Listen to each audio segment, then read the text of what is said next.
Belajar Alkitab bersama sahabat Hope Channel Indonesia. Hanya di YouTube channel Diskusi Sekolah Sahabat. Jangan lupa subscribe dan nyalakan notifikasinya.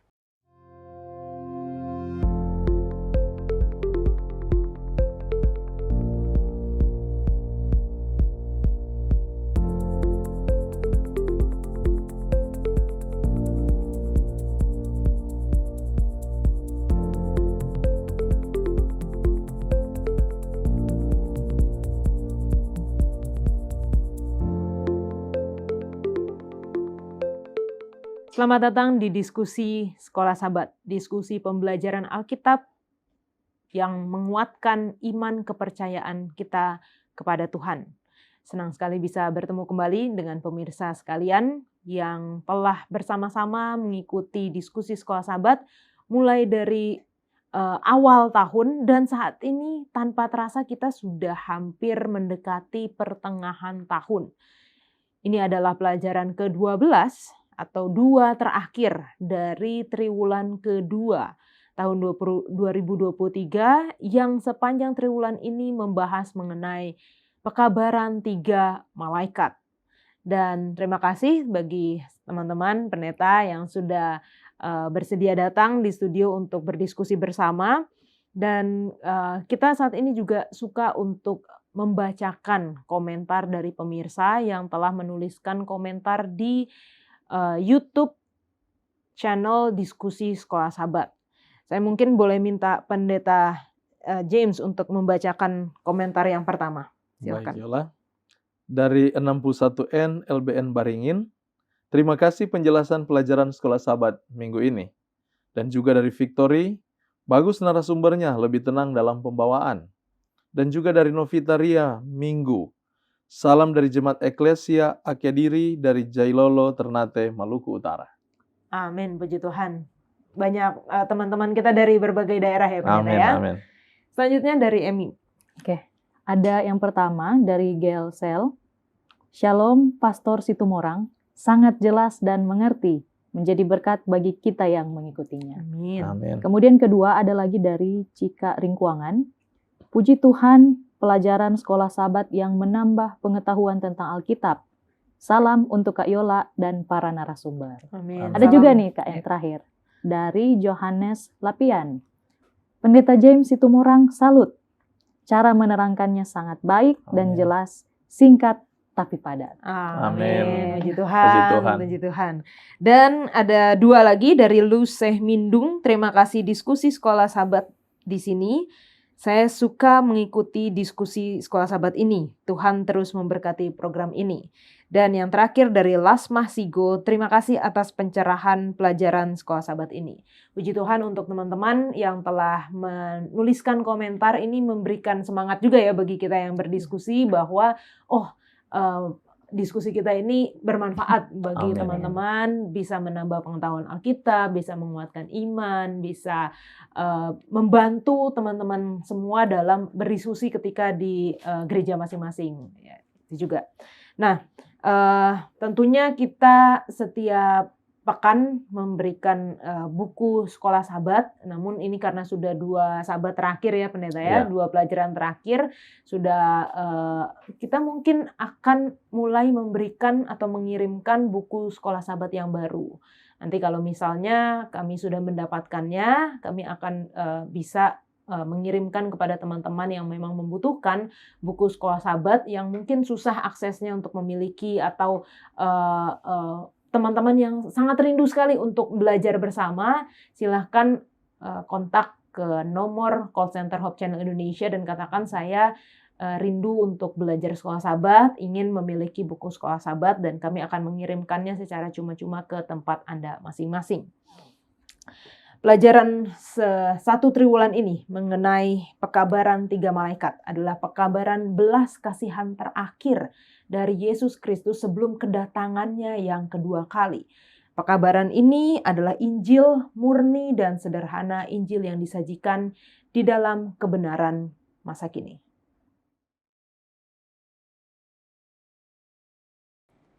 Tahu nggak pekabaran 3 malaikat?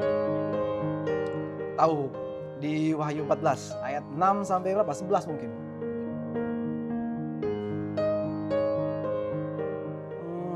simbol-simbol kali ya, atau nubuatan. Simbol-simbol dan nubuatan. Jadi dua.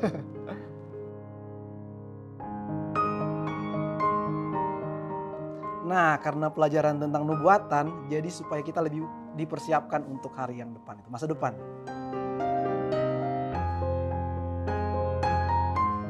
Didahi dong.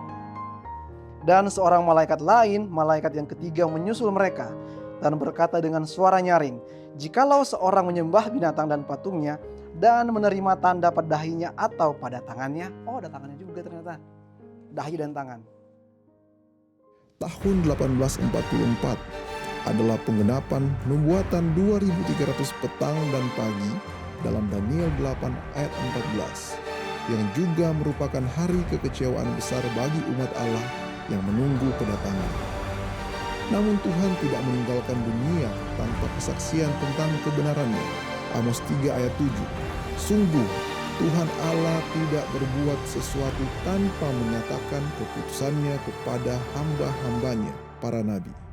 Itulah sebabnya di tengah-tengah ideologi yang merusak, Tuhan membangkitkan sebuah pergerakan yang seiring waktu berubah menjadi gereja Masehi Advent hari ke-7 dan yang akan memberitakan kebenarannya di zaman terakhir kepada dunia. Pekabaran 3 malaikat. Pekabaran yang membuka mata akan pertentangan besar antara Kristus dan setan yang sudah terjadi dari mulanya bahkan terus berlangsung sampai sekarang.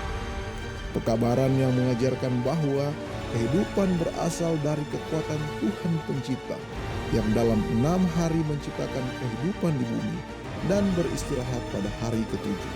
Pekabaran yang menegaskan bahwa Tuhan itu ada dan bahwa 10 perintah Allah tetap menjadi standar penghakiman utama Tuhan dan mengikat seluruh umat manusia. Pekabaran belas kasihan yang terakhir bagi umat manusia sebelum kedatangannya yang kedua kali. 3 pekabaran kosmos.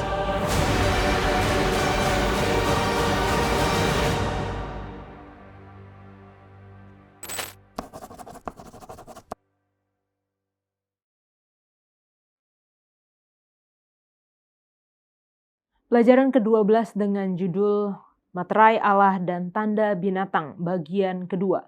Ayat hafalannya terdapat di dalam Wahyu 7 ayat 2 dan 3.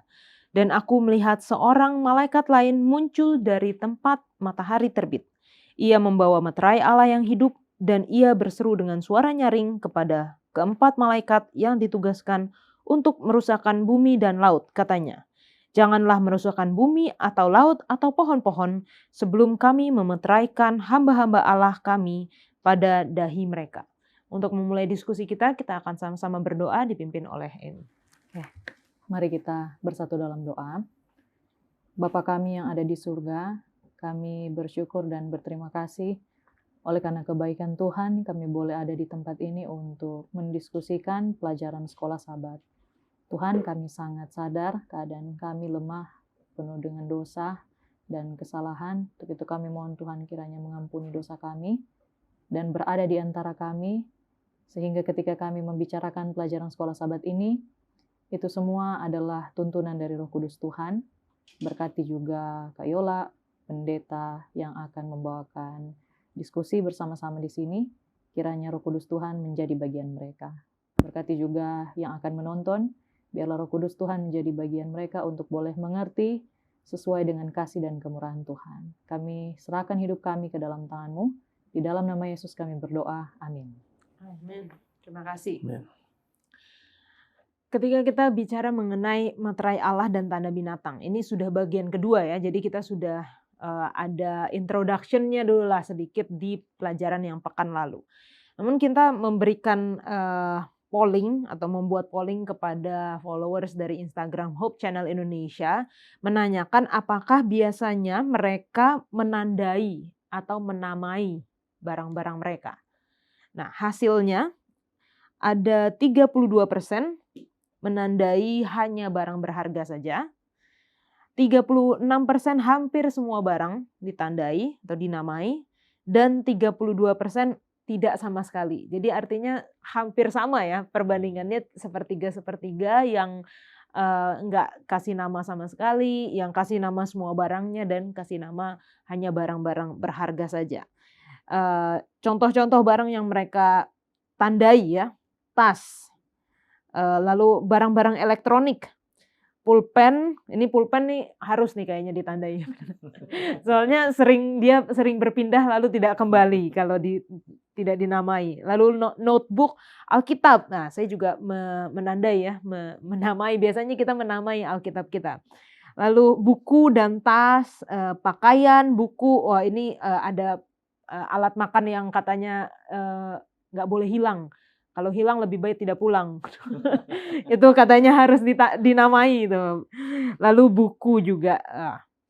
Dan ketika kita menanyakan mengapa mereka menamai atau menandai, ada 12% yang menjawab identifikasi kalau hilang. Jadi kalau misalnya sama mungkin ya, Alkitabnya sama, oh ini yang punya siapa, oh ini yang punya saya karena ada namanya atau ada tandanya.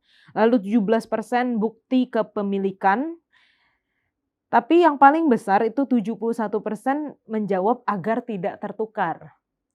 Jadi dikasih tanda, mungkin kalau handphone nggak dinamai ya, tapi ada biasanya screen di depan atau pakai ini biar ketahuan, oh ini nggak ketukar punya siapa. Kita bicara mengenai tanda nih, pendeta. Dan mungkin sebelum ke apa sih tanda itu, karena kan orang akan berpikir apa sih materai Allah, apa sih tanda binatang itu. Kita belajar mengenai tanda binatang, dan kita melihat cerita mengenai binatang itu di dalam kitab Wahyu, ada di Wahyu pasal yang ke-13. Tapi di situ ada 2 perikop yang berbeda nih pendeta. Binatang yang keluar atau muncul dari dalam laut dan binatang yang keluar dari dalam bumi. Nah ini di mana perbedaannya, mungkin pendeta boleh berikan karakteristiknya masing-masing gitu. Silakan. Oke, terima kasih Yola.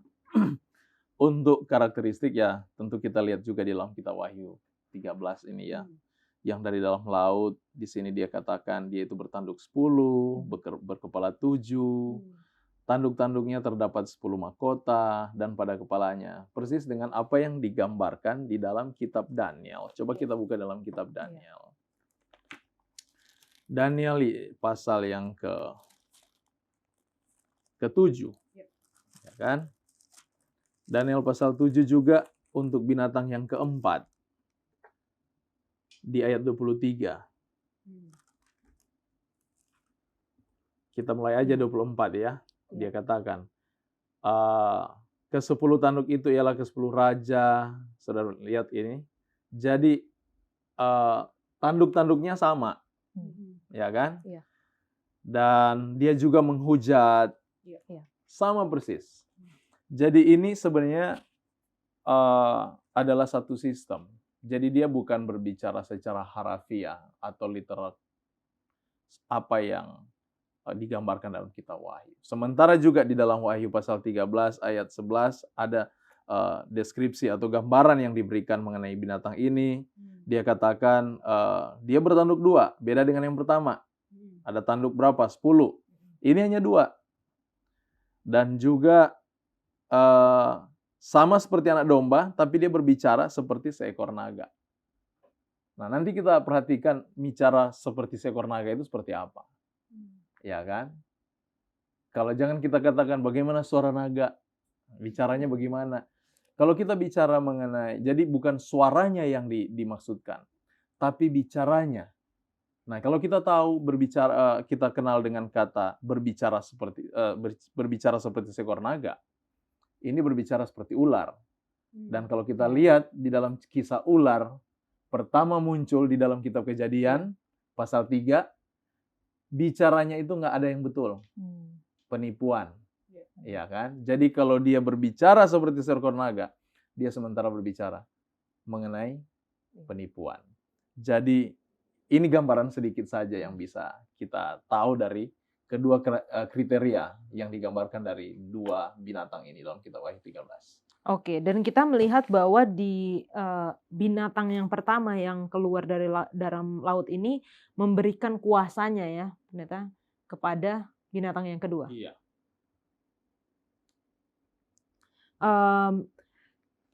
Lalu di pelajaran kita ada mengenai luka yang mematikan atau luka yang membahayakan hidup. Nah ini kalau kita baca di dalam pelajaran hari Minggu ada cerita sejarahnya, pendeta. Nah mungkin pendeta juga bisa memberikan penjelasan mengenai, kan di kitab Daniel ada juga luka yang mematikan atau membahayakan hidup kepada binatang di dalam kitab Daniel, dan di kitab Wahyu juga ada yang luka yang mematikan itu, pendeta. Kalau kita berbicara mengenai Wahyu, memang kita tidak bisa lepas dari kitab Daniel. Kalau kita perhatikan di sini. Dan ingat di sana, coba kita buka dulu dalam kitab Daniel pasal 7. Mari buka dengan saya. Ini mengenai penjelasan dari binatang yang keempat. Ya kan? Binatang yang keempat. Di ayat 21 dikatakan, dan aku melihat tanduk itu berperang melawan orang-orang kudus dan mengalahkan mereka. Sampai yang lanjut usianya itu datang dan keadilan diberikan pada orang-orang kudus milik Yang Maha Tinggi, dan waktunya datang orang-orang kudus itu memegang pemerintahan. Nah, di dalam cerita Daniel ini, dia tidak ada bicara mengenai keadaan luka dari binatang ini. Jadi sebenarnya gambaran dalam kitab Daniel belum sepenuhnya diungkapkan. Karena di Daniel pasal 12 dia katakan ini akan termeterai sampai tiba waktunya. Ya kan? Nah, Wahyu ini menjelaskan secara rinci kelanjutan dari peristiwa yang digambarkan dari Daniel pasal 7.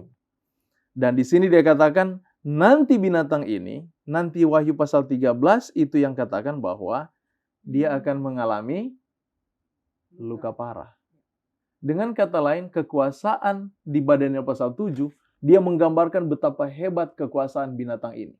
Sampai dia mematahkan 3 tanduk. Kalau di dalam Alkitab berbicara tanduk, itu bicara kekuasaan.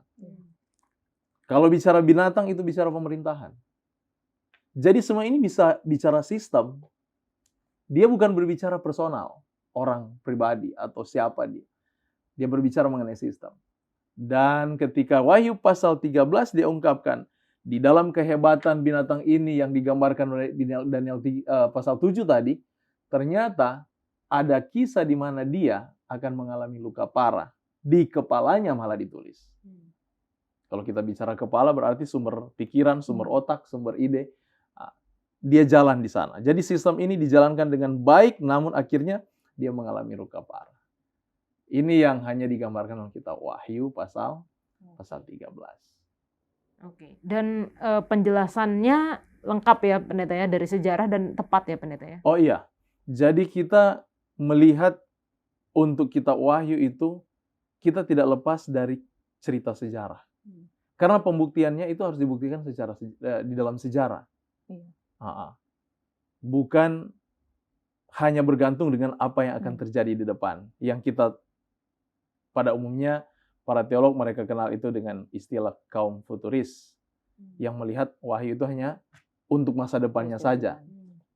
Tetapi kita tidak boleh.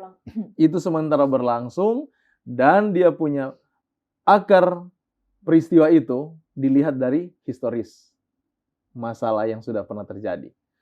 Jadi itulah pembuktian-pembuktian yang bisa kita ambil sehubungan dengan peristiwa ini. Oke.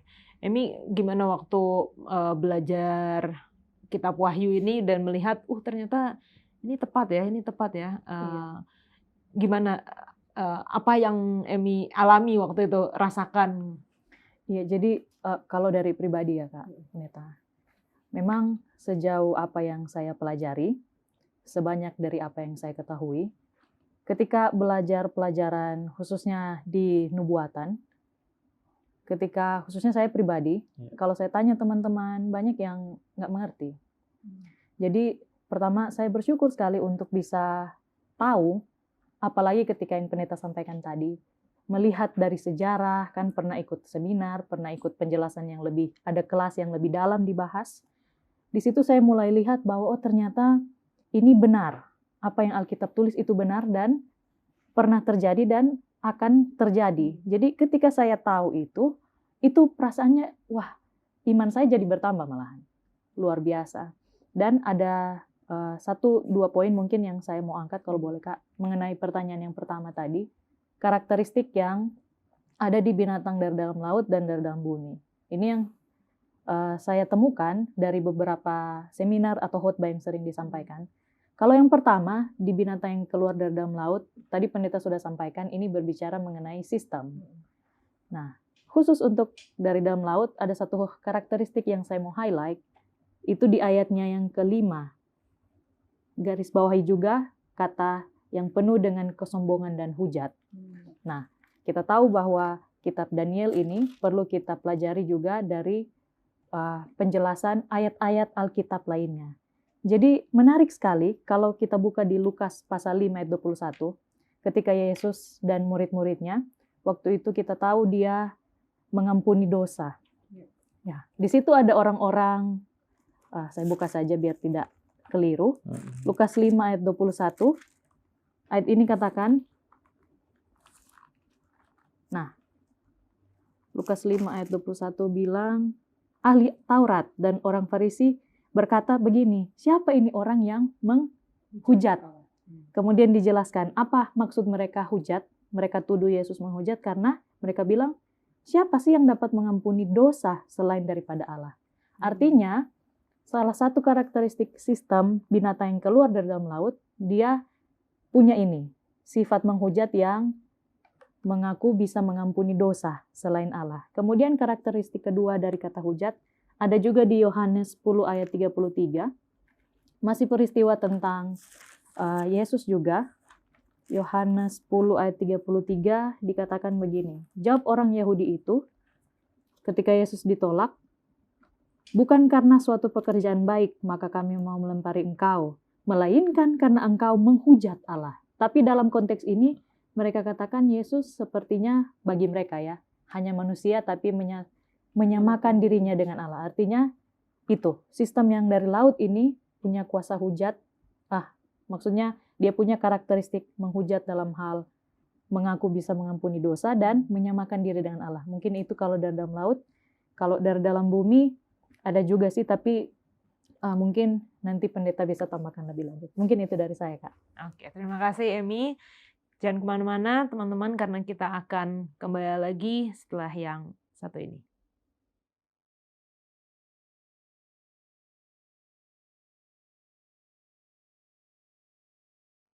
Kita kembali lagi di dalam Wahyu 13 ayat 3. Tampaklah kepadaku satu dari kepala-kepalanya seperti kena luka yang membahayakan hidupnya, tetapi luka yang membahayakan hidupnya itu sembuh. Dan kita melihat dari catatan sejarah bahwa pada abad keempat, Kaisar Romawi Konstantin melegalkan agama Kristen di seluruh kekaisaran. Lalu ia memindahkan ibu kotanya pada tahun 330 Masehi dan meninggalkan kekosongan kepemimpinan di Roma. Lalu Paus kemudian mengisi kekosongan ini pada tahun 538 Masehi. Justinian, Kaisar Romawi kafir, secara resmi memberikan uskup Romawi peran sebagai pembela iman. Gereja abad pertengahan memberikan pengaruh yang besar dari tahun 538 sampai 1798, tepat 1260 tahun. Satu masa, dua masa, dan setengah masa yang seperti yang tertulis di dalam Alkitab. Dan pada tahun 1798, Jenderal Berthier menangkap Paus pada tahun itu sebagai penggenapan yang tepat dari nubuatan. Dan kita melihat bahwa ini yang tadi Emi juga sudah katakan, begitu saya mempelajari kitab Wahyu, kitab Daniel, dan melihat penggenapannya yang begitu tepat, luar biasa. Ini kayak tidak mungkin kalau bukan Tuhan yang melakukan semua ini. Dan kita kembali lagi kepada meterai Allah dan tanda binatang. Kalau dikatakan luka yang mematikan itu sudah terjadi, lalu sembuh, tetapi kita melihat bahwa sejarah akan terulang, pendeta. Walaupun mungkin tidak sama persis seperti yang telah terjadi belakangan. Apa sih strateginya setan di zaman sekarang, terutama untuk karena kita melihat bahwa luka itu telah sembuh dan akan lebih luar biasa kuasa yang ditunjukkan oleh binatang ini, pendeta. Sebenarnya kalau kita perhatikan Yola ya, untuk keadaan zaman sekarang luka itu belum sembuh. Banyak komentar yang berbicara mengenai kesembuhan binatang ini, tetapi pada faktanya sebenarnya itu belum sembuh. Karena perhatikan, dampak dari kesembuhan itu, kalau kita coba buka dengan saya dalam kitab Wahyu pasal 13. Wahyu pasal 13 ayat, bukan ayat yang ke, ini keadaan luka. Yang terakhir ya, pendeta ya? Iya. Jadi seluruh dunia heran lalu mengikut binatang itu. Seluruh dunia heran dan mengikut binatang itu. Saya mau tanya, apa dunia mengikut binatang itu sekarang? Apa dunia sudah heran? Belum. Jadi dengan kata lain, proses ini akan terjadi. Dan sementara terjadi. Jadi bagi saya, binatang ini belum sembuh. Belum sembuh total. Kesembuhan yang klimaks. Ya. Jadi kesiapan-kesiapan ini kalau sampai dia sembuh, apa yang akan jadi dengan orang manusia? Akan ikut dia di bawah pengaruh binatang yang kedua. Iya kan? Berarti sebenarnya jadi pertanyaan Yola tadi. Kalau dia belum sembuh, jadi dengan kata lain, apa yang harus kita lakukan? Hal ini yang harus kita pertanyakan. Persiapan apa yang kita lakukan? Karena begitu dia sembuh, ini mengherankan. Kalau bicara mengherankan, sesuatu yang wow gitu kan. Yang tadinya mungkin ibarat katak di dalam air, panci air yang di atas api. Tadinya berenang biasa, sampai wow-nya muncul dia udah nggak bisa gerak. Udah. Masak dia di dalam. Nubuatan juga demikian.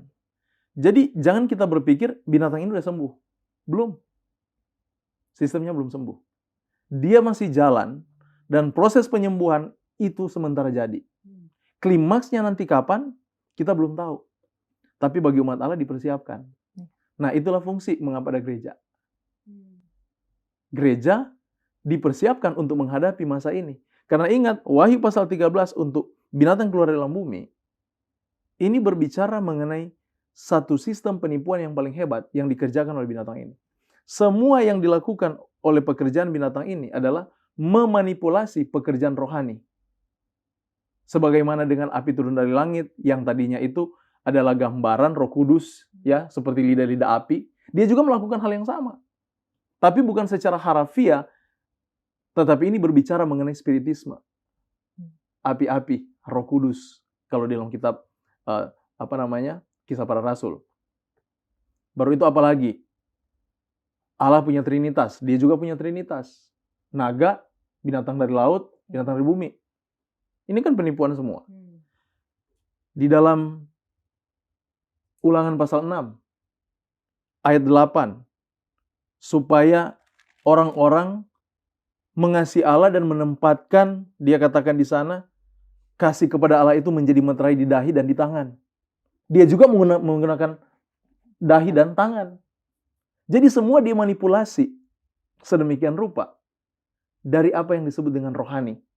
Diseret kepada hal yang lain.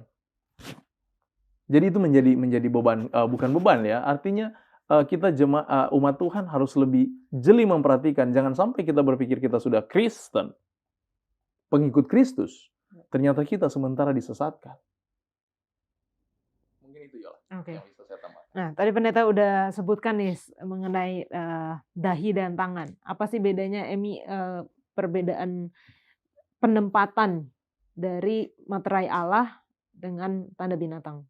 Oke, makasih Kak. Jadi seperti yang tadi saya sempat singgung di pertanyaan yang pertama, saya pernah baca juga seperti yang pendeta bilang di Ulangan 6 ayat 8, tapi ada juga peristiwa di Kitab Keluaran, pasal 13.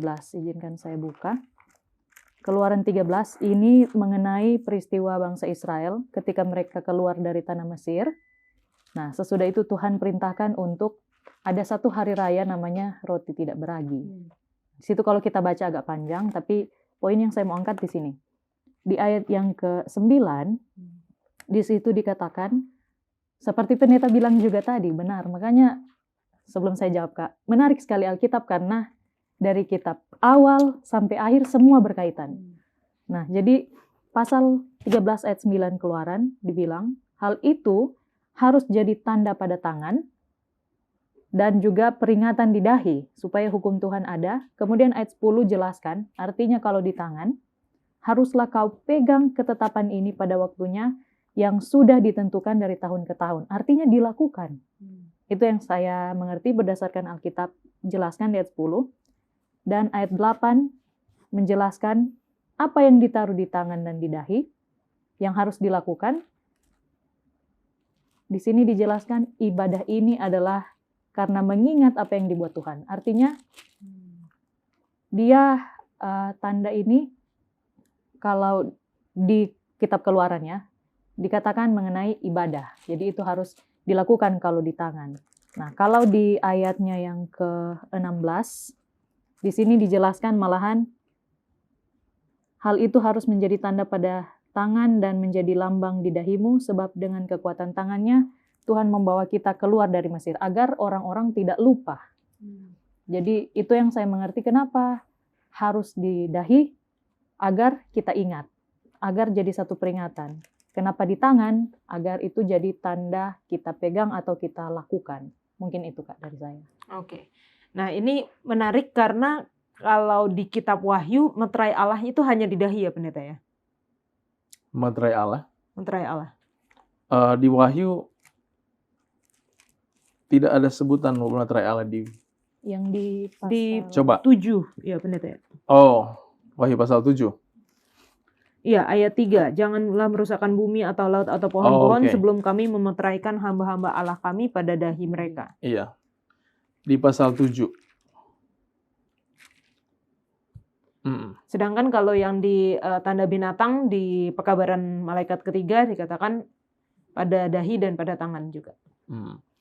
Jadi perhatikan konteks. Jadi kita kalau belajar Alkitab ya, saya senang dengan kontekstual. Jadi kalau bicara di dalam kitab pasal 7 sama dengan pasal 14 dalam kitab Wahyu, dahi Allah, materai Allah itu di dahi yang menjadi simbol frontal lobe kan, pusat pertimbangan, ya kan? Dan kalau masalah setan ini, binatang yang kedua maksudnya, dia gunakan dahi dan tangan. Sebenarnya itu manipulasi, tadi saya bilang lagi. Itu manipulasi yang dirujuk dari Ulangan pasal 6. Sudah benar apa yang dinyatakan tadi dari Keluaran 13. Tetapi coba perhatikan konteks Ulangan pasal 6. Kenapa itu Tuhan jadikan itu tanda di tangan dan di kepala, di dahi. Coba buka Ulangan pasal 6. Ayat 4 ini yang disebut dengan Shema. Dengarlah hai orang Israel. Dan ini biasa sering dibacakan oleh orang Israel untuk menjadi landasan pikiran mereka. Coba perhatikan dia katakan. Dengarlah hai orang Israel, Tuhan itu Allah kita, Tuhan itu Esa. Kasihilah Tuhan Allahmu dengan segenap hatimu, dengan segenap jiwamu, dan dengan segenap kekuatanmu. Apa yang kuperintahkan padamu pada hari ini haruslah engkau perhatikan. Haruslah engkau mengajarkannya berulang-ulang pada anak-anak. Jadi konteks ini coba perhatikan. Ajarkan pada anak-anakmu dan membicarakannya apabila engkau duduk di rumahmu, apabila engkau sedang dalam perjalanan, apabila engkau berbaring, dan apabila engkau bangun. Haruslah juga engkau mengikatkannya sebagai tanda pada tanganmu, dan haruslah itu menjadi lambang di konteks ini, dan ini menjadi landasan orang Israel. Di mana kasihi Tuhan Allahmu dengan segenap hati. Ingat Wahyu 13. Dia memanipulasi Ulangan pasal 6. Jadi, kalau kepada umat diajarkan kasihi Tuhan Allahmu dengan segenap hati dan jadikan itu tanda di dahi dan di tangan, berarti setan lawannya. Iya. Kasih apa? Pelajaran kemarin mengenai Babylon. Ya kan? Kasih dunia ini. Jadi dengan kata lain, kalau kita lebih mengasihi dunia ini, mengasihi jabatan, mengasihi harta, mengasihi siapapun yang ada datang dari dunia ini, melebihi Tuhan, secara otomatis tanda binatang itu menjadi milik kita. Penipuannya sempurna. Makanya pekabaran sebanyak pekabaran kita Wahyu, ini ada hubungan dengan kitab Wahyu pasal 3 mengenai Laodikia. Beli daripadaku, beli daripadaku. Dan Wahyu pasal 13, binatang kedua beli, dia minta juga masalah jual beli. Kalau Alkitab berbicara jual beli, perekonomian itu berbicara mengenai penyembahan. Jangan kita terjemahkan secara harfiah. Alkitab tidak pernah berbicara sesuatu yang bukan rohani. Kalau dia bicara jual beli, itu berbicara penyembahan. Salah satu dengan contohnya di dalam kitab Yeskel. Saya sering bacakan ini. Coba Yeskel pasal yang ke-28. Ini contoh kecil saja kan. Yeskel pasal 28 ayat 18 menggambarkan Raja Titus sebagai pemberontakan Lucifer waktu di sorga. Dia bilang, dengan banyaknya kesalahanmu dan kecurangan dalam dagangmu. Emang Lucifer pernah buka toko di sorga? Enggak. Dia berbicara masalah dagang itu, berbicara mengenai penyembahan. Dia menarik penyembahan kepada dirinya. Sesuai dengan apa yang informasikan Yesaya pasal 14. Di dalam nubuatan yang sama. Bahasa yang nubuatan yang sama. Jadi, begitu bicara mengenai penyembahan, jadi sebenarnya sistem yang sementara dijalankan binatang ini untuk menarik penyembahan kepadanya. Ganti menyembah kepada Allah. Dan ingat, prinsip penyembahan bukan prinsip hanya dengan bertekuk lutut, hanya dengan menyanyi dan berdoa, bukan. Tetapi prinsip dasar utama penyembahan itu, bagaimana engkau mengasihi oknum yang engkau sembah. Karena itu landasan penciptaan. Kasih Allah itu, landasan Tuhan, pemerintahan Tuhan itu kasih. Dia mau kita menyembah dia dengan cinta. Makanya dia minta dari kita adalah mengasihi dia. Dan setan sementara bekerja melalui sistem ini untuk menarik sistem penyembahan dari yang benar kepada yang salah. Bukan sedikit bilang kita menyembah Tuhan. Ya, tapi ada menyembah Tuhan. Bersyukur karena saya dapat mobil, saya dapat proyek. Ya kan? Pertanyaan, kamu menyembah Tuhan dengan sesuatu atau kamu menyembah Tuhan dengan cinta? Ini more question. Bukan sedikit orang begitu gagal di dalam proyek, dia nggak ke gereja lagi. Dia sakit-sakitan, dia nggak ke gereja lagi. Karena dia mencari Tuhan bukan dengan cinta. Jadi itu bisa kita perhatikan dari apa yang bisa saya jabarkan ya, sehubungan dengan mungkin terlalu. Oke, thank you Pendeta. Nah, kalau saya sih ya, nggak tahu ya mungkin Emi. Kalau saya mungkin masih kayak on off gitu Pendeta. Kadang ya kalau lagi keinget gitu kan, aduh mencintai Tuhan. Tapi kadang-kadang tergoda untuk mencintai dunia juga. Gimana, Emi gitu juga atau udah tertuju nih satu ini? Masih bergumul juga ya. Nah, gimana kita tahu apakah kita sudah menerima tanda materai Allah atau tanda binatang itu Pendeta? Maksudnya ya kita semua bergumul. Kita ingin mencintai Tuhan dengan segenap hati, segenap jiwa, kekuatan. Tapi di satu sisi kita kan suka tergoda juga Pendeta sama yang dunia ini. Yesus bilang begini. Di dalam Yohanes pasal 15. tinggal dalam aku, dan aku di dalam kamu, kamu berbuah banyak. Perhatikan Paulus. Saya bagikan saat ini juga dalam kitab Galatia. Saya senang dengan tulisan Paulus dalam kitab Galatia. Perhatikan dia katakan demikian. Galatia pasal yang kedua, ayat 19 dan 20. Sebab aku telah mati oleh hukum Taurat untuk hukum Taurat supaya aku hidup untuk Allah. Aku telah disalibkan dengan Kristus. Namun aku hidup, tetapi bukan lagi aku sendiri yang hidup, melainkan Kristus yang hidup di dalam aku. Artinya dia selalu merenungkan Yesus. Saudara bayangkan, saya waktu baca ini saya berpikir, hebat sekali Paulus ini. Kita perlu contohi dia. Kita terlalu banyak pikiran kita. Pikiran mengenai, tadi ya Yola katakan ya, dunia apa ya, kita makan bakso sebentar nggak ya? Ya kan? Kalau udah masuk mall kita lupa semuanya, ya kan? Kerjaan biasanya. Ataupun kerjaan, sekalipun. Banyak orang jadi workaholic. Tetapi yang menjadi fondasi pikiran kita utama adalah memikirkan Kristus. Dia katakan, hidupku yang kuhidupan sekarang ini, di dalam daging, adalah hidup oleh iman dalam anak Allah. Di dalam kata iman, dia menggunakan kata pistis. Artinya itu hubungan, relation. Jadi hidup dia saat ini adalah hidup berhubungan dengan Kristus. Sebenarnya itu dia punya kunci. Kita kalau belum merasakan kasih Yesus sesungguhnya, dan kita belum sepenuhnya cinta Yesus, itu yang saya ambil kata Yola tadi. Pergumulan. Kenapa? Karena saya lebih cinta dunia, tapi saya juga suka Yesus. Itu. Makanya bergumul. Bukan sedikit orang bilang bergumul. Ya iya, sampai mati pun kalau bergumul. Kita bisa jawab sendiri ya. Orang Kristen tidak perlu bergumul. Kalau pikirannya hanya Yesus, ada pergumulan dengan dia? Nggak ada. Orang aja yang stres lihat dia. Contoh murid-murid Yesus dipancung.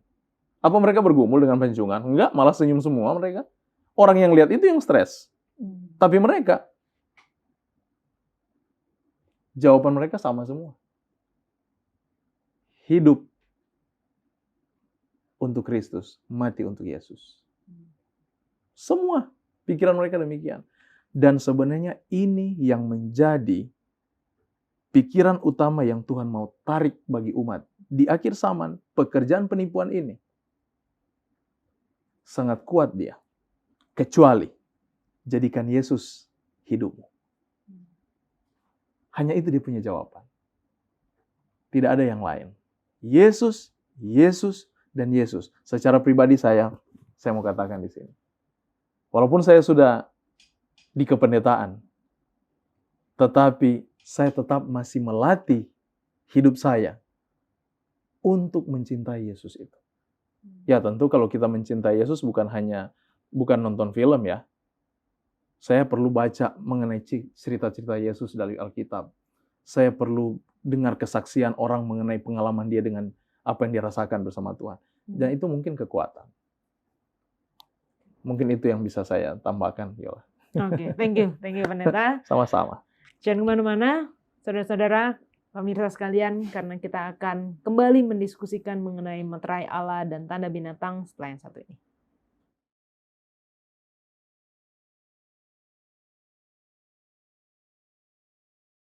Oke, kita kembali lagi dan ini udah segmen terakhir nih Pendeta. Mungkin kita langsung tanya aja, meterai Allah dan tanda binatang apa? Dan tadi Pendeta sudah kasih hints-nya ya, mengenai bagaimana kita mencintai Tuhan, mengasihi Tuhan. Tapi kita belajar juga sepanjang triwulan ini bagaimana pekabaran 3 malaikat, pekabaran pertama tentang penyembahan, menyembah Tuhan. Dan kita belajar juga mengenai penyembahan Tuhan di hari Sabat, hari yang kudus. Apakah ini meterai Allah, lalu tanda binatang apa? Silakan Pendeta. Baik, kalau berbicara mengenai meterai Allah, kalau bicara meterai berarti berbicara mengenai hak milik. Nah, coba kita buka di dalam kitab Ibrani pasal 4. Mungkin bisa ada yang bacakan ya. Ibrani pasal 4 ayat 9. Ibrani 4 ayat 9. Iya. Jadi masih tersedia suatu hari perhentian, hari ke-7 bagi umat Allah. Perhatikan bahasanya. Hari ke-7 bagi umat Allah. Kalau bicara bagi umat Allah berarti milik Allah. Kalau bicara milik Allah, ini yang dimeterai. Jadi meterainya kalau dalam konteks ayat 9 ini apa? Hari ke-7. Dalam 10 hukum, kalau bicara meterai, itu bicara hak milik. Iya. Dalam 10 hukum, coba perhatikan hukum keempat. Dia memberikan kriteria kepemilikan. Jadi sebenarnya benar apa yang Yesus katakan di dalam kitab Markus pasal 2. Tolong buka dengan saya. Di dalam kitab Markus pasal 2 ayat yang ke-27 dan 28. Lalu kata Yesus kepada mereka, hari Sabat diadakan untuk manusia, dan bukan manusia untuk hari Sabat. Jadi anak manusia adalah Tuhan atas hari Sabat. Jadi Sabat itu diberikan. Kalau di dalam konteks Ibrani 4:9 tadi, Sabat itu menjadi meterai.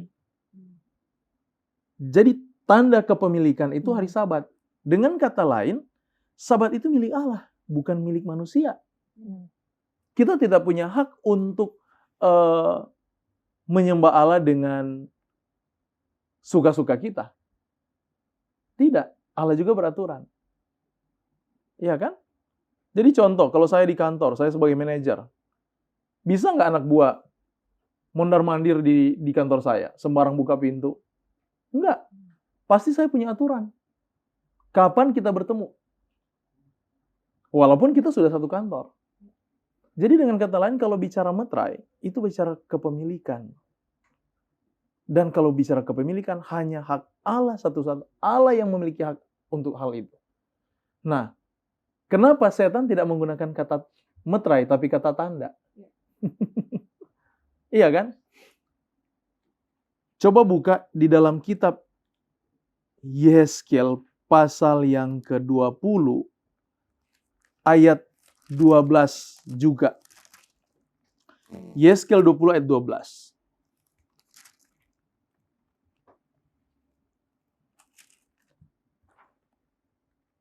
Ada yang bisa baca? Yeskel 20 ayat 12. 20 ayat 12. Hari-hari Sabatku juga kuberikan kepada mereka menjadi peringatan di antara aku dan mereka, supaya mereka mengetahui bahwa akulah Tuhan yang menguduskan mereka. Di dalam terjemahan bahasa Indonesia dia menggunakan kata peringatan. Kalau dalam King James Version dan juga beberapa versi Alkitab, melihat dari rujukan terjemahan bahasa Ibraninya, dia gunakan kata begini. Moreover also I gave them my Sabbaths to be a sign between me and them. Sign, tanda. Jadi Sabat juga itu menjadi tanda. Nah, setan nggak bisa dia bilang itu meterai. Binatang itu dia nggak gunakan kata meterai. Tapi dia gunakan kata tanda. Tanda di tangan dan di dahi. Karena kenapa? Dia kan merujuknya bukan masalah Sabat itu. Dia menyerang masalah Ulangan pasal 6. Kasih Tuhan Allahmu. Kan kalau saya mengasihi Tuhan dengan segenap hati, Tuhan bilang, aku akan berikan Sabatku padamu. Berdasarkan Yesus katakan tadi dalam kitab Markus pasal 2 ayat 27 kan, Sabat diberikan kepada manusia, bukan manusia untuk hari Sabat. Iya kan? Jadi Sabat itu adalah karunia Allah kepada orang yang mengasihi Dia. Setan tidak langsung merujuk kepada meterai itu, tapi bagaimana dia merusak fondasi itu. Hebat sekali dia.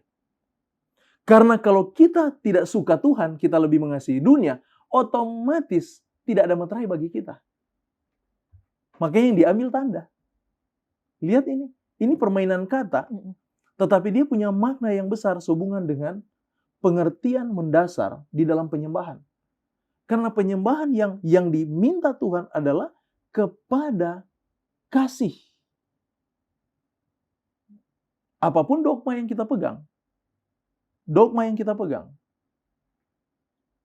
apakah dogma itu memperkuat hubunganmu dengan Yesus atau enggak? tanda kita kuat hubungan dengan Yesus, bagaimana hidup kita sehari-hari. Ada orang, oh ya saya sangat kuat dengan Yesus, saya memiliki hubungan erat dengan Yesus, tetapi dia benci saudaranya. Bukankah dia seorang pembunuh? Dan ini menjadi orang munafik namanya. Tidak bisa demikian. Karena refleksi dari engkau mengasihi Yesus, engkau akan mengasihi saudaramu. Tapi lihat setan, dia bekerja dengan cara yang lain. Putuskan hubungan cinta mereka dengan Tuhan. Mereka jadi milik saya. Secara otomatis. Makanya Wahyu pasal 13, dia bukan berbicara sesuatu tanda yang kelihatan. Karena Alkitab tidak kenal seperti itu. Tetapi berbicara mengenai kerohanian. Bagaimana memutuskan hubungan mereka dengan Tuhan. Gitu. Dan mengasihi Tuhan itu di sini ya Pendeta? Mengasihi Tuhan dengan segenap hati pikiranmu. Dan tadi yang dirujuk dari Keluaran pasal 13. Memegang semua itu. Jangan pernah lepaskan. Kasihi Tuhan. Makanya refleksi juga di dalam Wahyu pasal 3. Iya. Jemaat Laodikia. Ya kan? Beli daripadaku. Beli daripadaku. Artinya, menyembah kepadaku. Kalau dia bisa bicara menyembah kepada Allah, engkau sembah dia bukan dengan takut, afraid. Dalam bahasa Inggris, afraid atau fear. Scare. Iya. Tapi fear, artinya dengan rasa hormat, cinta yang penuh hormat kepada Tuhan. Demikian yang Yesus minta untuk jemaat terakhir, Laodikia. Yang berhubungan erat dengan Wahyu pasal 13. Khususnya binatang yang kedua. Karena penipuannya begitu hebat. Jadi kita ini sementara menghadapi penipuan setan di dalam penyembahan. Kelihatan, wah aman-aman saja. Ya kan? Iya. Tapi kembali kepada diri kita sendiri. Bagaimana cinta kita pada Tuhan? Bagaimana penyembahan itu? Yang sesungguhnya yang kita sementara lakukan. Mungkin itu Yola. Ya. Pendeta, saya tertarik tadi dari apa yang Pendeta sampaikan sehubungan dengan tanda. Di sini kan disinggung soal tanda itu binatang. Kalau di Wahyu sampaikan di ayatnya yang ke-16 dikatakan pada tangan kanan atau pada dahi. Artinya salah satu. Nah memang ini kalau dibaca mungkin agak sederhana, tapi seperti yang pendeta katakan tadi kan setan juga bermain di kata. Nah jadi kalau kita lihat di Keluaran, di Ulangan tadi ayat-ayat yang sudah baca mengenai ibadahnya Tuhan itu dikatakan haruslah pada dahi dan tangan. Artinya kedua-duanya itu kira-kira ada maksud tersendiri pendeta ataukah memang kalau meterai Tuhan harus dilakukan dan taruh di dahi? Atau kalau tanda binatang hanya salah satunya itu sudah termasuk atau bagaimana? Itu yang masih agak bingung saya pendeta. Iya ya. Ada dampaknya kira-kira atau? Kalau di sini dia bilang tanda pada tangan kanan atau pada dahinya. Iya. Sebenarnya untuk penggunaan kata atau or dalam bahasa Greka dia gunakan kata he, ya. Itu he bisa diterjemahkan or atau then. Atau daripada. Iya. Ya kan? Dan juga bisa diterjemahkan menjadi and, dan. Memang kalau kita baca bahasa Indonesianya mentalil taruh. Tetapi untuk penerjemahan dalam bahasa Greka aslinya, bahasa Alkitab, dia bisa jadikan and atau or atau then. Jadi tinggal di mana kita cocokkan dengan bahasanya. Jadi sebenarnya dia tidak lepas dari apa yang dirujuk dari Ulangan pasal 6 tadi. Oke. Nah, pendeta, mengenai kita sudah tahu basicnya bahwa kasih kepada Allah. Tapi di pelajaran kita juga ketika kita mengasihi Allah, maka kita menyembah Dia sesuai dengan aturannya. Dan itu di hari kudus Tuhan, hari ke-7. hari Sabat. Ada pertanyaan nih pendeta. Salah satu dari pemirsa kita, dari Bapak Martin Saragih. Apakah kita boleh beribadah menguduskan hari Sabat dan juga beribadah di hari Minggu? Jadi apakah kita berdosa bila beribadah hari Sabat dan juga hari Minggu, artinya 2 kali dalam sepekan? Gimana menurut pendeta? Ada hal yang perlu kita luruskan di dalam mengenai Sabat itu. Sabat itu bukan berfokus kepada ibadah atau penyembahan saja. Tidak. Seringkali kita berfokus ibadah itu penyembahan tentulah ya. Dan Sabat bukan penyembahan. Bukan itu saja. Tetapi Sabat itu di mana engkau berhubungan intim dengan Tuhan. Makanya untuk orang Ibrani, mereka sebut Sabat itu sebagai Sabat bride. Pengantin. Hubungan suami istri. Engkau mengadakan keintiman dengan Tuhan di hari itu. Kalau bicara ibadah atau worship atau penyembahan, setiap hari bisa. Jadi kalau kembali ke pertanyaan itu, boleh nggak kita beribadah? Ya, apa salahnya? Aku hanya ibadah. Tetapi jangan kita jadikan hari lain sama dengan konsep Sabat itu. Di mana Sabat itu bentuknya lain. Di sana Allah berhadirat. Makanya di dalam kata kitab Kejadian kan, Tuhan berhenti. Bahasa Inggrisnya digunakan kata rest. Sebenarnya itu ungkapan Allah berhadirat. Dia berhadirat. Dia ada di sana. Saudara mau kuduskan Sabat atau enggak, dia ada di situ. Makanya kan di 10 hukum dia bilang, keep the Sabbath holy. Jaga kekudusan Sabat. Bukan buat Sabat itu kudus. Beda ya. Kalau menjaga Sabat itu kudus, kenapa? Karena ada Maha Kudus di sana. Sampai dia suruh jaga. Tapi hari lain yang lain, nggak ada Maha Kudus. Nggak perlu dijaga itu. Jadi kalau kita ibadah ya, itu keharusan. Setiap hari kita ibadah. Jadi nggak ada dosanya. Ibadah kok, apa salahnya? Tapi ada yang kudus. Tapi sesuatu yang kudus yang harus kita jaga, itu hanya di Sabat. Karena di sana hadirat Allah. Allah ibaratnya dia lagi bertahta. Kalau di kantor, dia lagi masuk kantor. Dia ada di tempatnya. Kalau ibarat kerajaan, dia ada sementara pakai lencananya. Atributnya ada dengan dia. Gitulah. Oke, tinggi pendeta. Waktunya udah tipis pendeta. Mungkin kita bisa berikan kesimpulan dari Emi dulu dan nanti dari pendeta juga. Jadi kalau dari saya sih Kak, seperti yang pendeta sampaikan dari tadi itu sangat menarik perhatian saya. Karena penipuan setan paling bagi saya berdampak itu, khususnya kita orang Kristen, adalah ketika kita fokus pada sesuatu yang kelihatan, tetapi yang tidak kelihatan tidak terlalu perhatikan. Dalam hal ini hubungan kita dengan Yesus. Jadi yang paling penting adalah ketika kita mengasihi Tuhan, melakukan apa yang Tuhan perintahkan, kita punya iman dengannya bahwa apa yang kita buat itu adalah sesuai dengan perintahnya, lakukan itu dengan setia. Mungkin itu dari saya, Kak. Oke, pendeta. Terima kasih kalau saya itu untuk bentuklah kehidupan kekristenan kita menjalin hubungan akrab dengan Tuhan. Keintiman kita harus lebih diperkuat. Jadi mungkin pelajaran ini, sebenarnya kitab Wahyu ini adalah kitab, bagi saya, kitab kabar baik. Ya. Menyadarkan saya bahwa ternyata di dunia era sekarang ini menjelang kedatangan Tuhan, seperti saya ini beribadah atau sebagai seorang Kristen ya, kelihatan setia, ternyata di mata Tuhan belum demikian.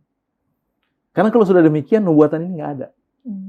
Jadi nubuatan ini, pelajaran ini menarik perhatian saya juga secara pribadi untuk lebih mengasihi Tuhan saya yang sudah mati bagi saya dan mengasihi saya. Mungkin itu saja, Yola. Thank you pendeta, thank you Emi sudah berdiskusi bersama.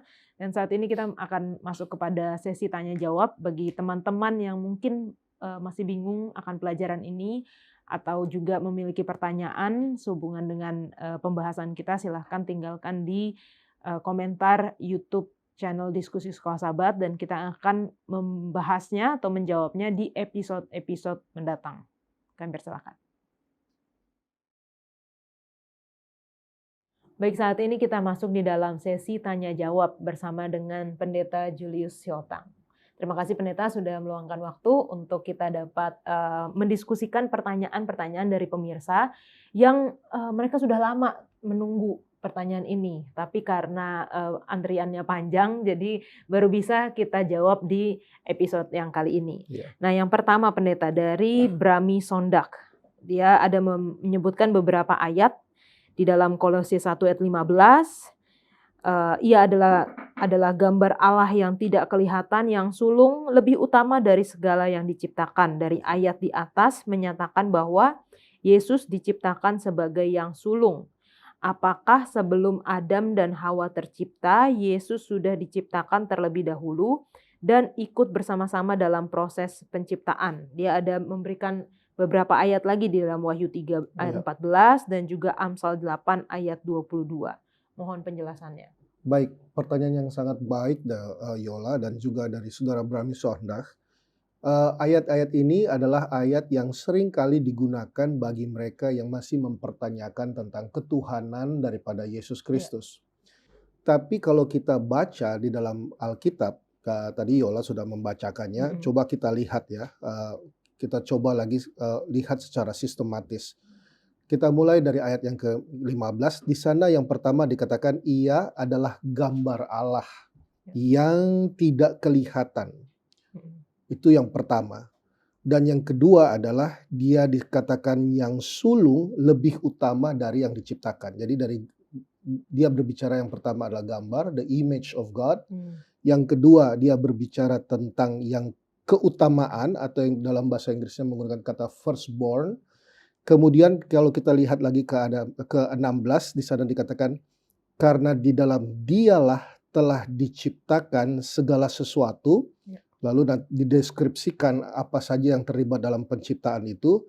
Dan kemudian di bagian terakhir adalah segala sesuatu diciptakan oleh dia dan untuk dia. Jadi Alkitab kita percaya tidak mungkin kontradiksi. Bagaimana dia mengatakan bahwa dia adalah pencipta dan segala sesuatu diciptakan oleh dia.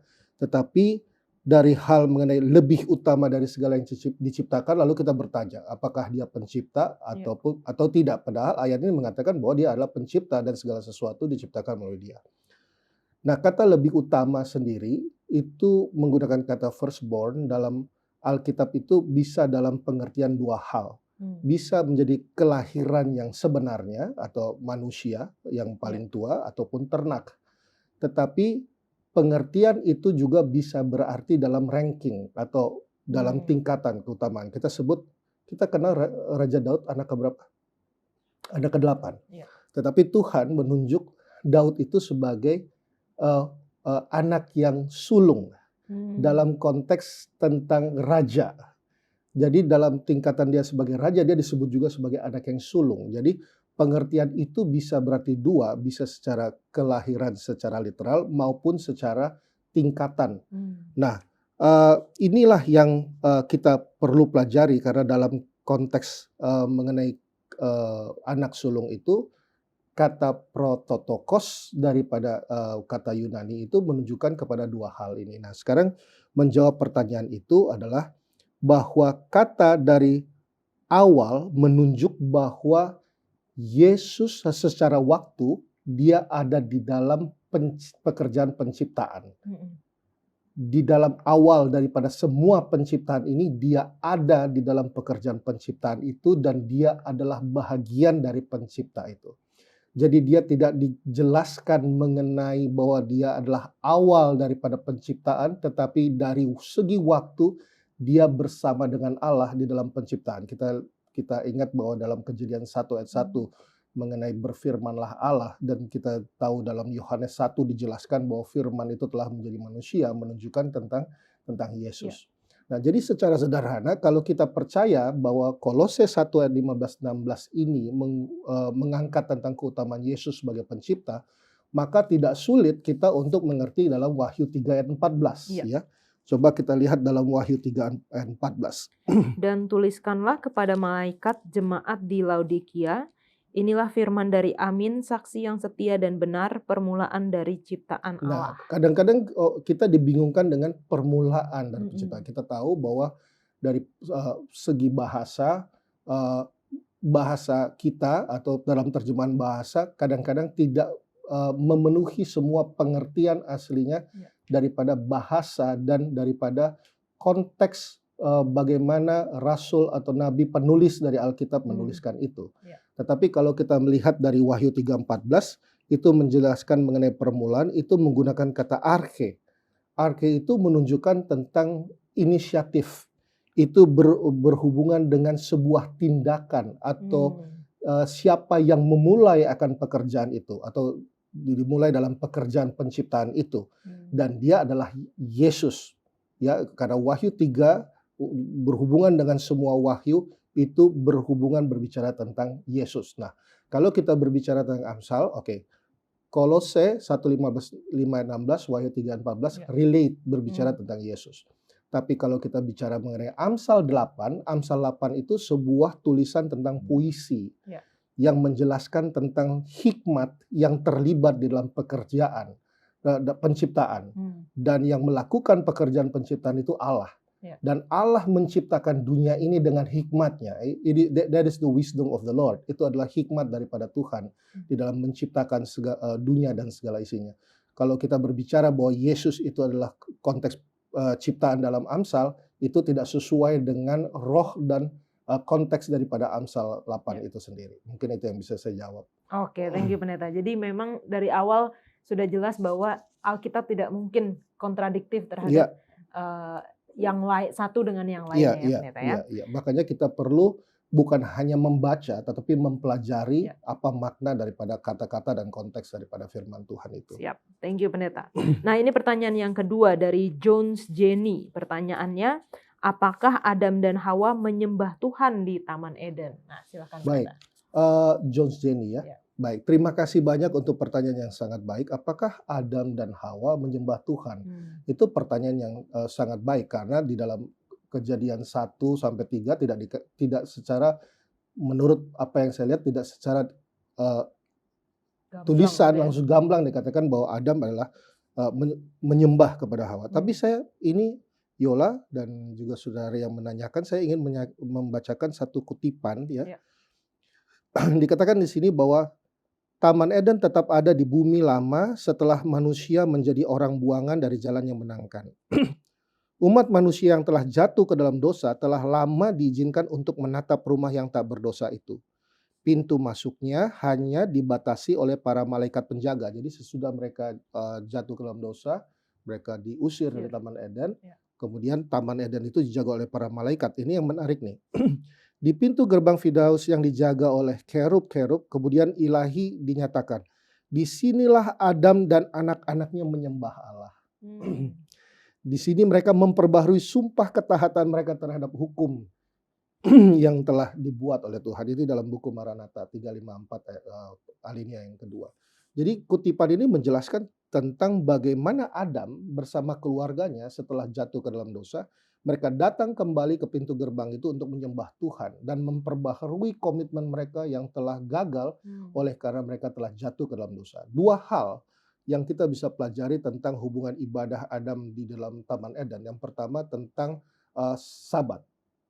Sabat adalah konteks yang ada di dalam Kejadian 2 ayat 1-3 menjelaskan bagaimana umat-umat Tuhan dalam konteks Sabat itu beribadah kepada Tuhan dan mengucap syukur tentang apa yang Tuhan telah kerjakan bagi dunia ini. Dan yang kedua adalah tentang perintah mengenai hukum untuk tidak memakan akan buah pengetahuan baik dan jahat. Kalau kita lihat dalam Keluaran 20, bahagian daripada hukum itu sebelumnya adalah cerita sebuah perjanjian bangsa Israel untuk beribadah kepada Tuhan. Jadi mengenai hukum dan hari Sabat adalah konteks yang kita bisa pelajari bahwa sesungguhnya Adam dan Hawa dan dia mengajarkan kepada keluarganya untuk beribadah kepada Tuhan sebagai Allah Maha Pencipta. Mungkin itu yang bisa saya sampaikan. Thank you Pendeta. Dan ini saya pernah mendengar satu khotbah yang mengatakan kita mungkin ketika membaca di dalam Kejadian malaikat dengan pedang yang menyala-nyala takut kan, wah ini berarti Tuhan apakah Tuhan kejam? Tapi ternyata disitulah di mana ibadah itu Ya, kerub tadi yang pendeta sudah katakan, dan itu bukan tempat yang menyeramkan tapi ya, tempat di mana Adam beserta seluruh keluarganya datang menyembah Tuhan. iya. Jadi sedikit saya menambahkan, kerinduan Adam dan membawa anak-anaknya untuk beribadah kepada Tuhan, untuk datang kepada pintu gerbang Eden, ini menjadi sebuah panggilan bagi kita bahwa dosa tidak diizinkan di surga. Surga adalah tempat bagi di mana dosa tidak hidup lagi di sana. Dan adalah satu kerinduan bagi kita bahwa di dunia ini kita harus diampuni dari dosa kesalahan kita. Dan dalam kerinduan kita untuk datang ke tempat ibadah kita yang sebenarnya di dalam kerajaan surga nanti. Di dunia inilah kita melatih ibadah kita untuk mempersiapkan kita dalam kerajaan surga. Mungkin itu yang bisa saya tambahkan. Thank you pendeta. Dan bagi saudara-saudara yang telah dijawab tadi, semoga ini bisa membantu membuka pikiran kita. Kalau mungkin masih ada hal yang dirasa membingungkan, doakanlah dan kita pelajari lagi dengan lebih dalam firman Tuhan agar kita semakin rindu untuk datang beribadah kepada Tuhan dan juga melatih diri kita, tadi pendeta sudah katakan, di dalam ibadah di dunia ini. Kita akan kembali ke studio.